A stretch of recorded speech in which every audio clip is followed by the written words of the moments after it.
In this section, we'll look at what design thinking is and why it might be useful to you and your organization. So to me, design thinking is really helpful in us thinking about what it is we're trying to build. We talk about build the right thing, build the thing right. Often that first step can get short-circuited. So design thinking is different than the craft of design. It really is a team sport that can be played by lots of different kinds of people. I'm a designer by training, but I use design thinking to help other people inform the idea generation process, to democratize where ideas come from, and to help us sort out the really good ideas from the really bad ideas as early on as we can. It's called design thinking because it employs techniques that designers kind of use instinctively and historically in their craft. It's about bringing a sense of creativity and curiosity to idea generation, rather than rushing to execute and just sort of testing different ideas and hoping to pivot your way out of it. So business people can get a little overly focused on just the delivery, just the execution piece of this.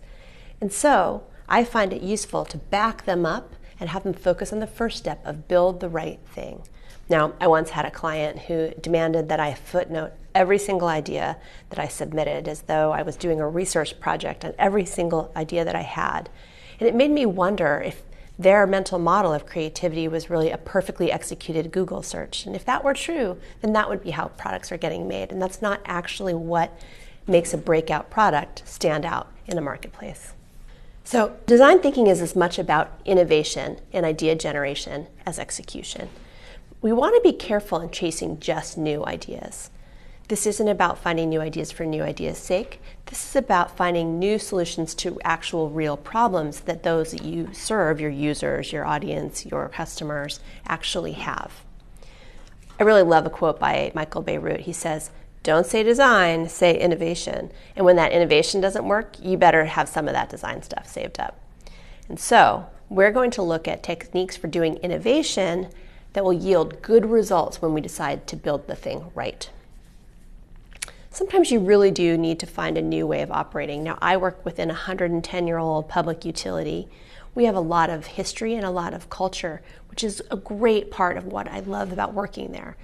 But at the same time, we need to change the way we go about finding ideas to pursue in a fast-moving market and in a new industry where the old playbooks are not necessarily right for a new age.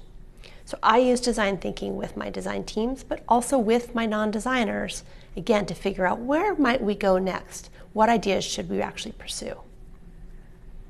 In the next section, we'll talk about the difference between design thinking and design doing and how both of those are important to the practice of design thinking.